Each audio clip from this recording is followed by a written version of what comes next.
Ayan guys, malinis na. Pagpasok mo dito, ayan na siya. So, ganyan na yung sala ni ma'am. Tapos, yung kitchen niya. Ayan. May float dyan. Ayan. May float. Ayan na yung kitchen niya. Dun sa room, pagpasok mo sa room. So, ayan yung kitchen ni ma'am. Ayan. Yan yung main entrance niya. Tapos yan. O, diba? Ayan. So, ngayon pupunta tayo dun sa room ni ma'am. So, ayan. Pagpasok mong ganyan. O, ayan. Tapos, may mga cabinets dyan. Ayan. May cabinets. Wala palang glass. Kulang pa ng glass.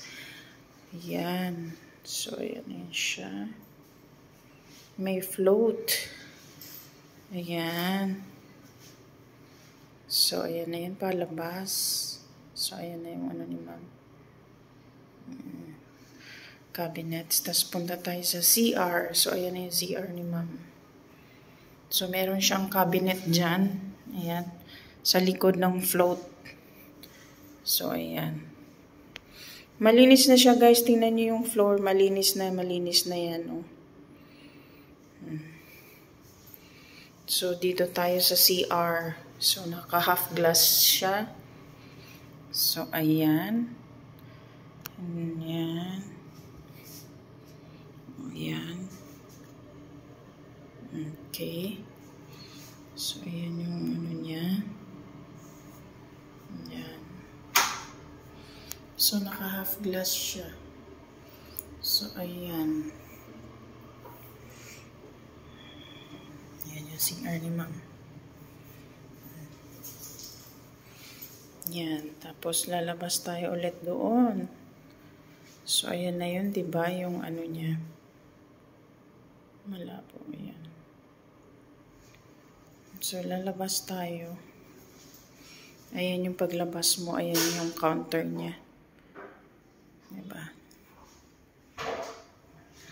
So, ayan. Ikakabit na lang yung mga ano dyan. Ilalagay na lang yung mga oven at saka toaster. Ayan siya. Meron pa ikakabit. So, ayan na yun. Paglabas mo, palabas. Ganyan na siya. Ayan yung lagay niya na shoes. Ganda, diba? Ganda, guys, diba?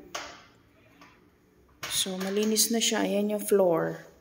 So, napakalinis na yung floor. Ayan. So, ayan. Uwi na kami.